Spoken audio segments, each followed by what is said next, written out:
Okay, magandang umaga po sa inyong lahat. It's 6 o'clock in the morning here in the Philippines at may panibago na naman tayong balita ngayon.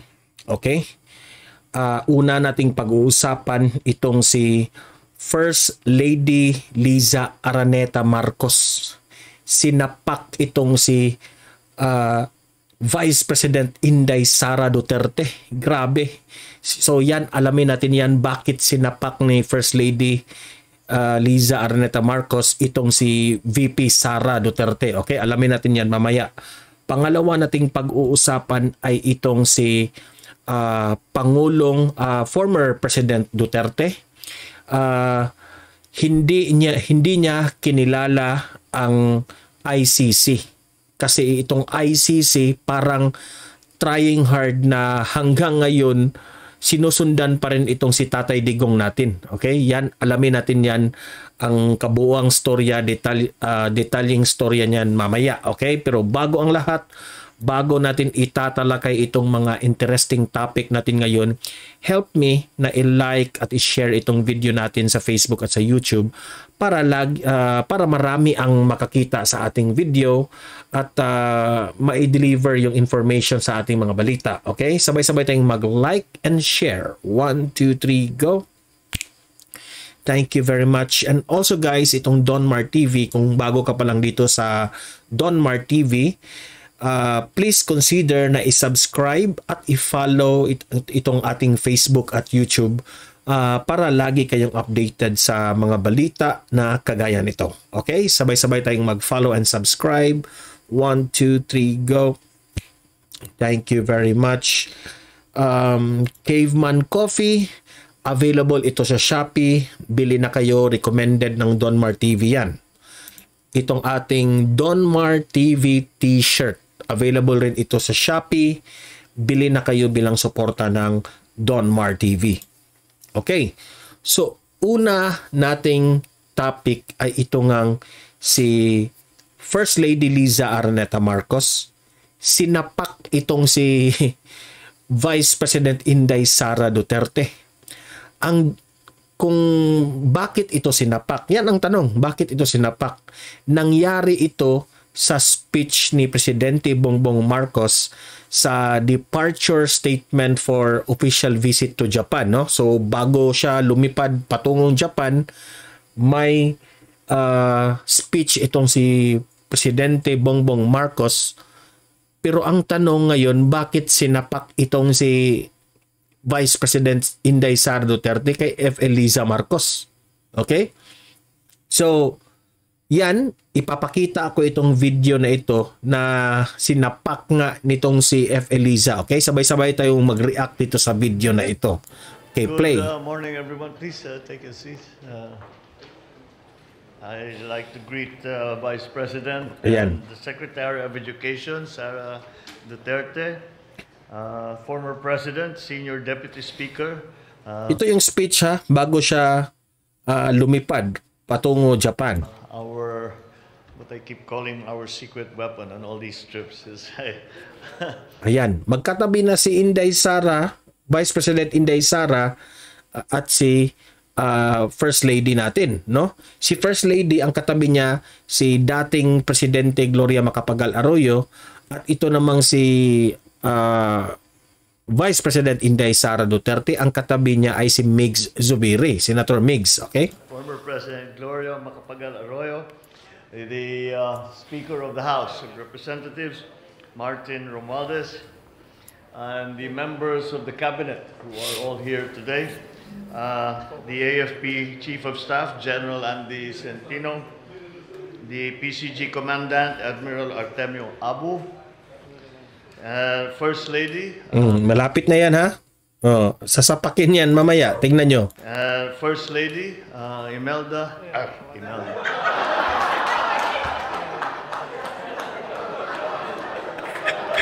Tingnan nyo ang mukha ni First Lady Liza Araneta Marcos. Hindi ko alam kung ito ay biniro ni Presidente Bongbong Marcos o it was mistakenly natawag niyang First Lady Imelda Marcos. Kasi nakasanayan na yan sa bibig ni ni Presidente Bongbong Marcos. Okay? So, ito pagsabi ni PBBM na First Lady Imelda Marcos, ang laki ng tawa ni VP Sara. Again, pakinggan natin ha. Talagang maririnig mo na grabe talaga yung tawa ni Vice President Inday Sara. First Lady Imelda. Tingnan nyo. Imelda. Okay. I-repeat ko ang video ha. You guess kung sino yung boses na malaki na tumawa at sabay sa mukha na parang nabigla. Tingnan nyo yung mukha ni Inday Sara. First Lady Imelda. Imelda. Ayan. Ayan. So, wait ha. Sasapakin itong si First Lady Liza Arneta Marcos. Sasapakin na ito si Inday Sara. Tingnan nyo. Kita nyo yun? Again. Bang. Again. Nagalit pala itong si First Lady Liza Arneta Marcos kasi yung tawa ni VP Sara sobrang laki yung tawa, parang nangangantsaw. Ayan ha. Simula tayo dito. First Lady Imelda. Imelda.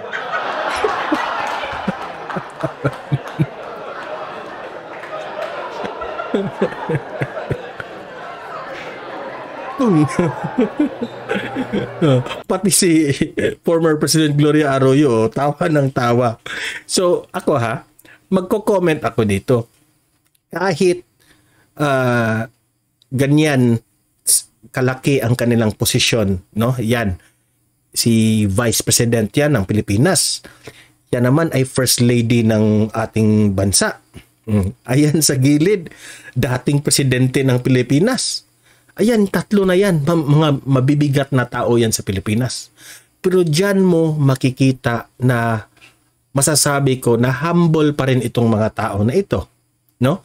Para pa rin silang normal na netizen na nagsasapakan na palabiro. Okay? So, this occasion may be formal pero hindi maiiwasan na meron pa ring kengkoy side itong ating mga officials natin sa Pilipinas. Okay? So again, let's play it again. First Lady Imelda. Imelda. Yung mukha talaga ni Inday Sara ba? Nabigla siya na hindi niya na-control yung lakas ng tawa niya. Yan. First Lady Imelda. Imelda.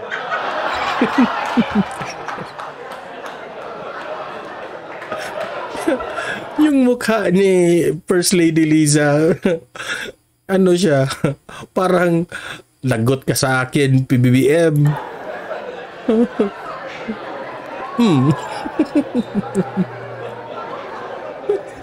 Si Inday Sara. I'm sorry, Lisa, pero automatic na sa akin yun. First Lady is Imelda Romualdez Marcos. No. Our former First Lady, our present First Lady. First Lady Liza Arneta Marcos. Fellow workers in government. Okay. So, hindi ko na yan tatapusin ang speech ni former President, President Bongbong Marcos. Hindi ko na tatapusin dahil ang layunin sa speech na yan ipinaalam niya sa kanyang gabinete at sa mga officials sa Pilipinas na ano ang kanyang layunin sa pagpunta sa bansang Japan. Okay?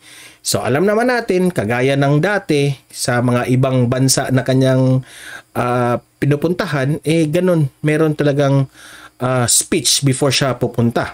Okay? So, ang mako-comment ko lang dito, no? Alam naman natin na ngayon ay intriga talaga itong si Maharlika na na-mention kasi yan ni Maharlika noon, yung itong yung First Lady Imelda Marcos, ganun, ganyan. Hindi ko alam kung sinadya ba ito ni PBBM, no? o it was really an honest mistake na talagang na yung nasabi lang talaga sa bibig ni PBBM. Hindi ko alam, no? Pero hindi ko alam kung scripted ba yan o talagang nagbibiro si PBBM dyan. Pero bakit itong si VP Sara nabigla tumawa? So hindi natin alam na pinag-usapan nila yan behind the camera. Itong mga ganitong bagay na kasi mga usap-usapan ngayon na ang First Lady raw natin ngayon sa Pilipinas na si FL Liza Araneta Marcos ay para raw si Imelda Marcos. Nakagaya noon sa Ferdinand Marcos Sr. na si Imelda Marcos raw yung nagko-control sa kanyang husband. Kagaya, parang yan sinasabi nila ng mga vloggers ngayon na bumabatikos dito sa Marcos administration na para raw si Imelda Marcos itong si FL Liza. So baka ito, parinig ito ni PBBM sa mga vloggers dyan na haters nila. Di ba? Hindi natin alam. No? So analysis lang natin yan na pwede yung mangyari, pwedeng ganyan. Pero if it was mistakenly said by PBBM, yun, nakakatawa. Natatawa itong sinapak pa nga dito ni FL Liza, itong si BP Sara. That only shows na talagang magkalapit pa talaga sila, no? They are close already. Kasi meron na mga ganyang gesture Pati nga si dating Pangulong Gloria Macapagal Arroyo tumawa rin. Hindi nila maiiwasan na talagang nakakatawa yung ginawa ni PBBM. Okay? So kayo mga audience ko dito, mag-comment kayo, mag-react kayo. Ano ba talaga? Is it mistakenly said by PBBM o is it intentional na binibiro niya? Okay? Kayo, anong analysis nyo dyan? Okay? Iba-iba tayo ng analysis At anong masasabi nyo na itong si FL Liza ay sinapak itong si VP Sara? Anong ibig sabihin doon sa pagsapak? Is it a friendly sapak? Dahil close na sila? O anong ibig sabihin? Kayo, mag-comment, mag-react kayo. Babasahin natin yan. We will respect your opinion. Okay? So, moving forward sa ating pangalawang topic ay ito ngang si former President Duterte. Itong ICC ay parang trying hard na talaga, guys, no? Na hanggang ngayon na hindi na presidente itong si former President Duterte, sinusundan pa rin siya sa ICC. Itong si Tatay Digong natin, sinusundan pa rin siya, no? Sabi ni Pangulong former President Duterte ay gusto niyang na litisin siya dito sa Korte ng Pilipinas. Ayaw niyang magpalitis doon sa ICC, no? Kasi raw sabi ni former President Duterte, yung ICC ay walang jurisdiction sa bansa natin mula nang kumalas ang Pilipinas noong 2019. Okay, so panoorin natin itong video at sabay-sabay tayong mag-react dyan. Play. Muling nanindigan ang kampo ni dating Pangulong Rodrigo Duterte na hindi nito kikilalanin ang investigasyon ng International Criminal Court o ICC sa kontrobersyal. Hindi kikilalanin ng kampo ni Duterte. Tama lang yun, no? Tama lang yun. Kasi 2019 pa, kumalas na ang Pilipinas. Ito ng mga ICC, ang kapal naman ng mukha na lagi silang nangingialam dito sa Pilipinas. Na war on drugs. Ayon sa dating presidential spokesman na si Attorney Harry Roque, mas gusto ng dating Pangulo na litisin lang siya sa korte dito sa bansa. Dahil wala na raw jurisdiction. Kapal naman ng mukha ng ICC na lilitisin itong si former President Duterte doon sa labas. Ang ICC sa bansa mula nang kumalas ang Pilipinas dito noong taong 2019. Matatanda ang September 2021 nang formal na ilunsad ng ICC ang investigasyon sa drug war kung saan libo-libo ang namatay. Pero sinuspindi rin nila ito kalaunan alinsunod sa hilig ng Pilipinas. Yan. So, mag-comment tayo dito, no? Una, yung ICC gusto nilang paimbestigahan itong ating former President Duterte, no? Ang ayaw ko dito sa ICC is ang kanilang tiningnan lang ay yung mga libo-libong mga namamatay. Yes, alam ko ICC na meron kayong pakikiramay sa mga namatay ng mga sa kapulisan ng gobyerno, no? Ang sa akin is sabi pa nga dyan sa balita na libo-libo ang mga namatay dito sa drug war. Kung ating himay-himayin ito, winarning nga na ito ni former President Duterte. Sa time na itong presidente pa, si Tatay Digong natin, winarning nga na ito na wag na kayong mag-involve dyan sa droga. Kasi if magpapatuloy kayo dyan, alam nyo na kung ano ang mangyari. Di ba? Alam ng taong bayan, mismo kayo ICC, alam nyo na during the election, itong si Duterte, winarningan na lahat ng mga drug lords. Winarningan na lahat ng mga adik. Di ba? So, sabi ni former President Duterte sa mga kapulisan, nasa likod nyo ako sa gyera ng war on drugs. Ano mang mangyari, no? Save first your life. Kung nang laban ang itong mga kriminal na ito, unahan nyo na.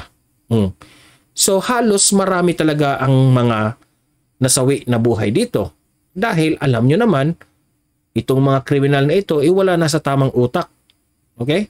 At may dala-dala pa itong mga deadly weapon. So ito, inunahan na kaagad ito ng mga pulis. Di ba? Hindi nyo alam ICC na before Duterte was president, sobrang lala na ang Pilipinas when it comes to drugs. Daming addict, ang daming namamatay, ang daming mga kabataan na nabiktima, hinahasa. Okay? So, wag nyong tingnan kung gaano karami ang mga nasawi na buhay dito sa drug war. Tingnan nyo ang positibong epekto sa ginawa ng aming former President Duterte. Ano ba ang advantage dito na nakuha ng Pilipinas sa ginawa ng aming Pangulo? Unti-unti nang bumabalik yung safety ng dyan sa Manila. Alam naman natin, maraming krimen doon. No? Noong nag-presidente itong si Duterte, lahat malinis na. Okay? Kasi yan, pinattern niya yan sa Davao nung siya ay mayor. Mayor siya for how many years dyan sa Davao, and it was tested already. Kayong ICC, wala kayong alam, nangingialam kayo dito sa Pilipinas, puro kayo pamumulitika, yan ang ano nyo. Kaya ayaw ng taong bayan na itong si former President Duterte ay litisin nyo dyan. Ito si Duterte, sabi niya, matanda na ako. Kung gusto nyong litisin nyo ako, dito sa korte sa Pilipinas, para fair. Di ba? Wala kayong right na mangialam kasi kumalas ang Pilipinas noong 2019. Okay? Wala na kayo. You are irrelevant already dito sa Pilipinas. Huwag nyong pakikialaman itong aming former President Duterte namin. Dahil mahal ito ng taong bayan dito sa Pilipinas. Hindi nyo alam kung gaano kamahal ito ng tao o kung gaano kalaki ang naitulong itong mama na ito. Okay? Gusto nyo ba? Meron ngang libo-libong namatay sa drug war. Kasi lumala na, ang dami-dami, libo-libo na yung mga addict na nakapalibot sa Pilipinas. Gusto nyo ba, instead na libo-libong namatay na mga drug addict, gusto nyo libo-libong mga kabataan ang nabiktima dito? Okay? Sa isang addict, pwede yan na gumawa ng biktima na 10. In-exaggerate ko na yan, ha? Pwede yan. Kapag yung utak medyo sira na, nanganganib na yan. Okay? Posible na yung nakakatakot na sila. Di ba? So, kayong mga ICC, wag kayong pakialaman itong aming former President Duterte. Ayan ba ay ang kahulugan ba niyan ay galit kayo kay Duterte talaga? O investigate lang kayo dahil gusto nyo lang ma-investigate without a reason? Kasi ang sa amin hindi naman niya basta pinatakbo ang war on drugs for no reason. Sa simulat sa poll, during campaign, before siya na presidente, sinabi niya yan, kapag siya ang mapresidente, ganyan ang gagawin niya. Taong bayan ang gustong maihalal ito bilang presidente, itong si Duterte noon. So taong bayan rin ang may gusto sa war on drugs. Di ba? Did you get the logic, ICC? Binoto itong tao na ito dahil gusto ng tao ang kanyang plataforma. Okay? So, isip-isip rin minsan, ICC. Hindi puros galit at puot yung mga inuuna nyo. Alam ko may galit kayo kay former President Duterte dahil tinitira kayo lagi. Kasi pasaway kayo palpak kayo . Wala na nga ang dami na ngang kumalas na bansa sa inyo. Di ba? So, anong disadvantage na makukuha ng Pilipinas sa pagsugpo ng war on drugs ni former President Duterte? Alam niyo ba kung anong disadvantage? Ang disadvantage lang is kayo. Kapag epektibo ang drug war ni Tatay Digong, mangingialam ang ICC. Yan lang ang disadvantage na nakukuha ng Pilipinas. Yung mga pinakalat na balita na maraming mga nasawi na buhay na tinuluyan lang ng mga kapulisan, kinuha ang buhay without no reason, pamumulitika lang